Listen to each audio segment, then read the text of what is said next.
তারপরে প্রস্তুত থাকবে রঞ্জনা নাথ, রুনু চৌধুরী। তারপরেই থাকবে সৃষ্টি সুখের ভিন। সত্যি অসহায় হয়ে যাব হয়তো। তাদের মধ্যে রয়েছেন শ্রীমতী দোলা Boral Mitra, Spandan Baharampur Kathashaili, Leela hospitals private limited, Micron diagnostic centre, doctor Ranjit Roychowdhury, Shri Satyajit Das, Shrimati Ratna Roy, Shrimati Bonyi Shikha Kanjilal, Shrimati Bipasha Das, Shrimati Rimi Das, Manmohini textiles.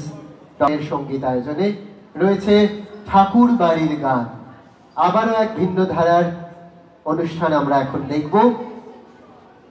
সুরচিত্রণের অনুষ্ঠান পরিচালনায় শ্রীমতী সুমনা ধর। শুভ সন্ধ্যা। বহরমপুর সিঙ্গার্স গিল্ডকে বহরমপুর সুরচিত্রণের পক্ষ থেকে অনেক ধন্যবাদ আজকের সন্ধ্যায় সঙ্গীত পরিবেশনের সুযোগ করে দেওয়ার জন্য। শ্রোতৃবর্গকে আমাদের নমস্কার। আজ আমরা দুটো ঠাকুর বাড়ির গান পরিবেশন করব। প্রথম গানটি একটি ব্রহ্ম সঙ্গীত, রচয়িতা মহর্ষি দেবেন্দ্রনাথ ঠাকুরের জ্যেষ্ঠ পুত্র দ্বিজেন্দ্রনাথ ঠাকুর। দ্বিতীয় যে গানটি আমরা পরিবেশন করব সেটি দ্বিজেন্দ্রনাথ ঠাকুরের পৌত্র দীনেন্দ্রনাথ ঠাকুরের রচনা।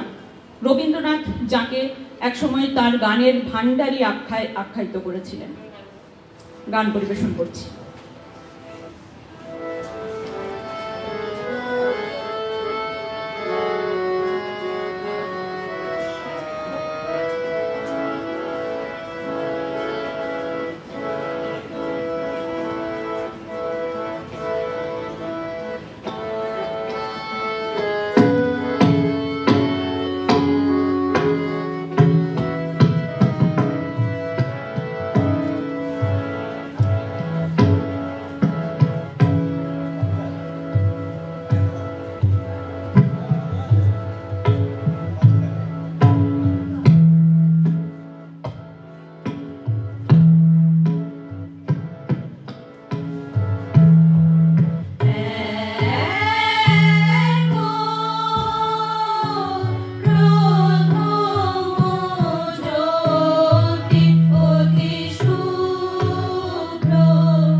সুর